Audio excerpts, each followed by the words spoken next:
There's no escaping the so-called royal race row. It's still rumbling on, with reports today suggesting that Omid Scobie's agent did send a draft version of his book, naming the people at the centre of the scandal, to a Dutch publisher. Copies of Endgame in the Netherlands were pulled from the shelves last week after the Princess of Wales and the King were accused of being the two senior members of the family who raised concerns about the skin colour of Harry and Meghan's first child, Archie. The author, Omid Scobie, has repeatedly denied submitting a book with names in it.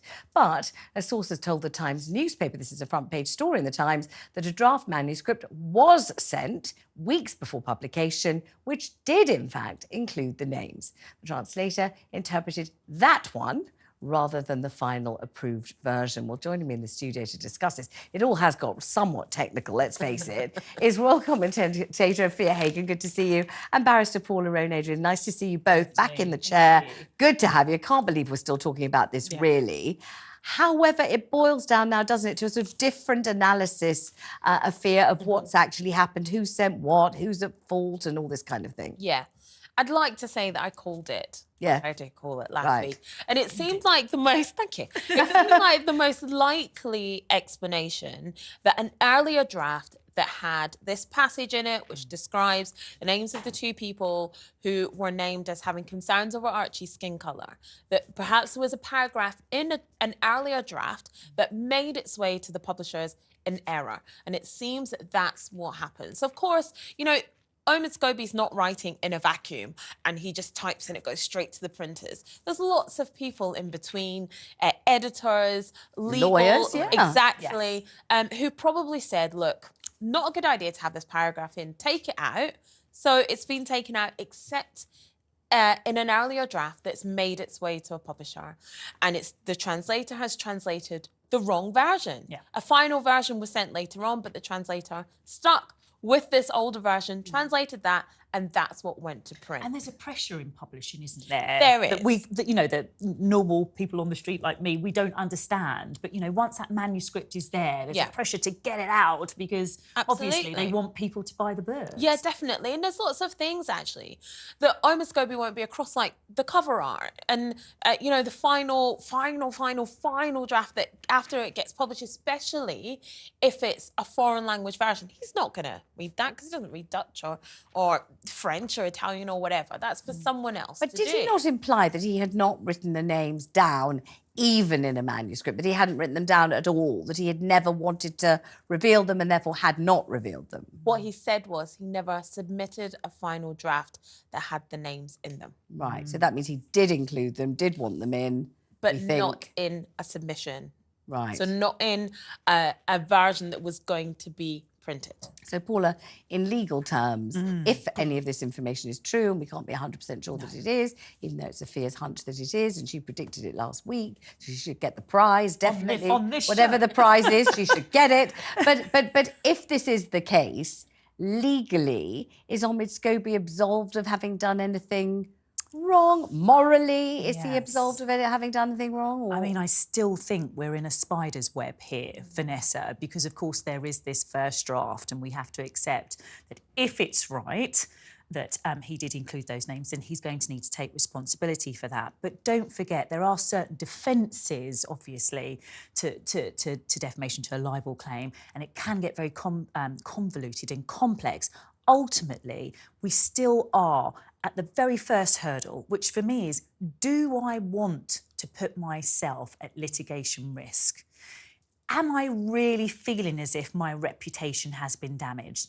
And I'm not sure Kate and King Charles's reputation has been damaged. Well, I was going to ask you that because, you know, you might say any intimation of, any implication of, any suggestion of racism is obviously abhorrent. People dislike it. If people think that that's a side of you, a facet of you, that you're capable of having that conversation, they might reappraise you. You might have thought you were gentle, kind and nice, and suddenly they think, oh, gentle, kind and nice with a slightly unpleasant, racist edge to her or to him. And so you might say materially it does damage your standing, your status, your kind of likability factor is affected by this. And absolutely. I mean, for anyone to say you're a racist is hugely damaging Yeah. to your character. I personally think this would have been more damaging had this come out, say, in the month or the 2 months or the week after the initial Oprah Winfrey interview in March 2021, when Meghan and Harry sat down with Oprah and first discussed these conversations that had taken place around Archie's skin colour. I think if these two names had come out then, it would have been more damaging to them. I also think that where we are now, you know, you have certain camps of people. There's people who will wholeheartedly support the royal family, and especially King Charles and Princess Catherine, the Prince and Princess of Wales. They'll definitely support them.